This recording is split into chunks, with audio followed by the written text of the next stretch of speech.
What's up everyone? So I wanted to address some of the videos that I've been seeing about the release of the ZV-E10 Mark II this spring. The rumors indicate that it will be released this spring. However, the original ZV-E10 Mark I, which I'm recording on now, was released in July of 2021. And a lot of people are saying that Sony has a 4-year life cycle, but if you look at the history of the ZV lineup, the OG ZV camera, the ZV-1 original version, was released in May of 2020. The successor to that camera, the ZV-1 Mark II, was released exactly 3 years later in May of 2023. Now that would lead me to believe that the leaks or the rumors are true and that the ZV-E10 Mark II would be released 3 years after its original version was released in 2021. That would mark 2023 as a year that this camera will be released. So I definitely expect the ZV-E10 Mark II to be released this year. Now, whether it's spring or summer, that's kind of up for debate. So why are they saying spring? Well, if you follow the life cycle, May seems to be the release month that they're shooting for. Maybe, being that the ZV-E10 Mark I, the original version, was released in July of 2021, maybe it was delayed a little bit because of the pandemic. We don't know. So I do believe that the leaks or rumors are correct. Now I want to talk about some of my wants or my wish list, and I'm going to divide this into two parts. The first part is going to be my top 5 wish list that I believe are likely to be implemented on the Mark II version of the ZV-E10. And the second part is going to be 5 more that I'm kind of up in the air about as to whether they're actually going to include these features or upgrades. All right, so I'm filming now with the DJI Mic 2 microphone here, which allows me to get further away from the camera in order to shoot these. So these are I'm just kind of playing around with these kind of shots, and we'll see how it turns out in post. Let me know what you think down in the comments. So the first thing that I believe that they're going to upgrade is the sensor. I think that we'll see the sensor from the FX30 and the A6700 on the ZV-E10 Mark II. And I think that's definite.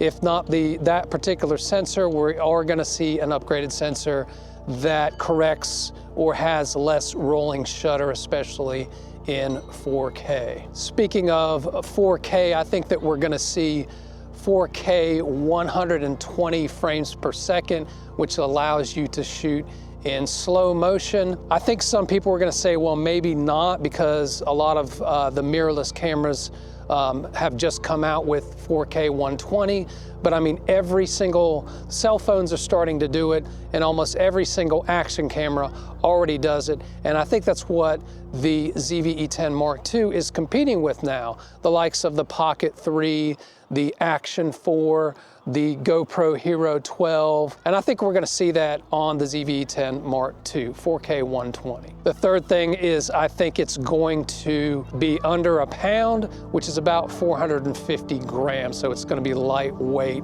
easy to travel with. The fourth thing is I think it's going to have a higher bit rate than the original ZV-E10, which only has 100 bits per second. I don't think it's gonna be 600 like the FX30 and A6700. It might be, but it's definitely gonna be more than the 100 kilobits or bits per second that the ZV-E10 currently has. The fifth thing that I think it's definitely gonna have is the new menu system, which includes some AI features. I don't know which ones they're going to apply the cripple hammer to, but I definitely think it's going to at least have the new menu system that pretty much all of the newer releases have had up to this point. The sixth thing that I think it's going to have, I said I was going to say 5, but I numbered things incorrectly. So the sixth thing that I definitely think it's going to have is the ability to not only lock the exposure, but also lock the white balance. And I think they should just make a button to lock all of it, or at least a programmable feature that you can customize a button for, just to lock both exposure and white balance, because generally you don't want either of those changing while you're doing a scene like this. So this is part 2, where I talk about 5 things that I'm hoping, but I'm not sure whether or not Sony is going to implement on the ZV-E10 Mark II. And the first thing is a better quality LCD screen. Now, you would think that they would try to keep up with their competition and include a better resolution and brighter LCD screen, but that hasn't really been the case with some of the newer releases, so I'm not quite sure. So that's a want, but I don't know whether or not it's actually going to happen. And along those lines, my number 2 wish list that I don't necessarily think is going to happen is fast charging. Once again, it's the competitors to this, like the Pocket 3 and some of the other action cameras that are, this is a step up. It's a mirrorless interchangeable lens, but fast charging would definitely be nice. And number 3 is going to be focus breathing compensation.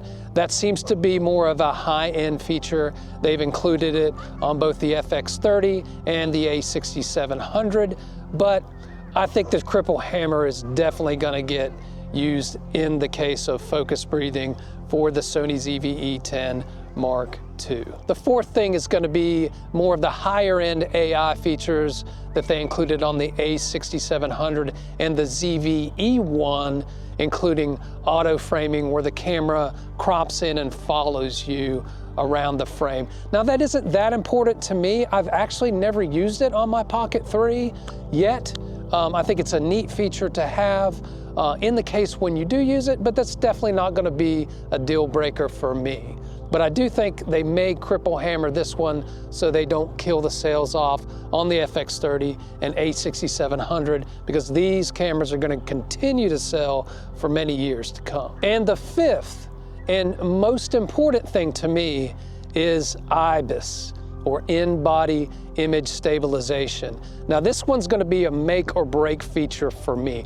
I don't think that I will personally be interested in the ZV-E10 Mark II if it doesn't have IBIS. I'll probably shift towards either the A6700 or the ZV-E1. So anyway, those are the 5 things that I hope are going to happen on the ZV-E10 Mark II, but I'm not quite sure. So what do you guys think? Will we see the ZV-E10 Mark II this spring or this summer? And what is a feature that is a make or break feature for you? What is something they could include in the ZV-E10 Mark II that would make you consider purchasing it or not purchasing it? Let me know down in the comments, and pound that like button on your way out, and we'll see you in the next one. Check out this sunset, guys. Really cool. I'm going to try to keep it as steady as possible. Not the most stable lens here, being that it's the Sony 35mm 1.8.